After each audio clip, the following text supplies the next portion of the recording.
Hello les amis, c'est Monsieur Goodwin, j'espère que vous allez bien. Pouvez-vous croire qu'on est déjà rendu à la fin de l'année? Déjà! Alors aujourd'hui, c'est la 9e vidéo que j'ai faite depuis qu'on est rentré chez nous. Et aujourd'hui, j'aimerais parler à propos des différentes cultures et la musique qui viennent avec ces différentes cultures. Alors autour du monde, il y a plusieurs différentes cultures, beaucoup, tellement de différentes cultures, et avec chacune de ces différentes cultures, ils ont leur propre manière de parler, les différentes choses qu'ils mangent, les différentes musiques qu'ils font, différentes sortes de musique qu'ils écoutent.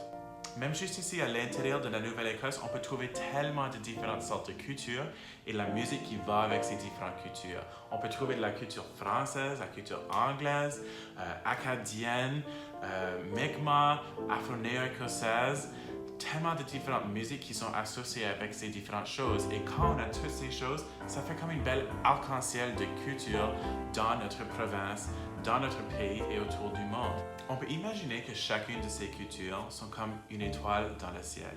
Chacune de ces cultures, chacune de ces étoiles sont différentes l'une de l'autre. Mais quand ils sont ensemble dans la nuit, c'est tellement beau à regarder.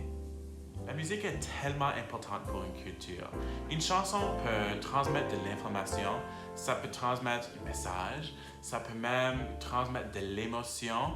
Est-ce qu'on va tout aimer? Peut-être pas, mais chaque chanson a le potentiel de nous toucher, de nous faire ressentir des émotions et de nous enseigner quelque chose à propos d'une culture. Maintenant, j'aimerais vous partager une pièce qui est à propos de l'unité et de la liberté. C'est une pièce qui est écrite par Oscar Peterson.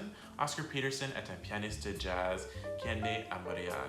Il a écrit cette pièce en 1962 et c'est à cause de ses contributions qu'il a gagné l'Ordre du Canada.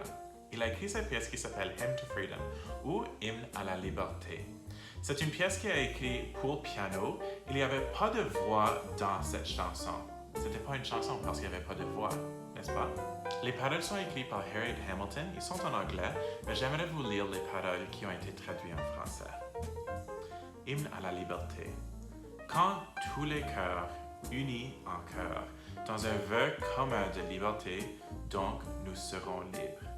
Tendons la main vers notre prochain pour écrire ensemble notre destinée, donc nous serons libres.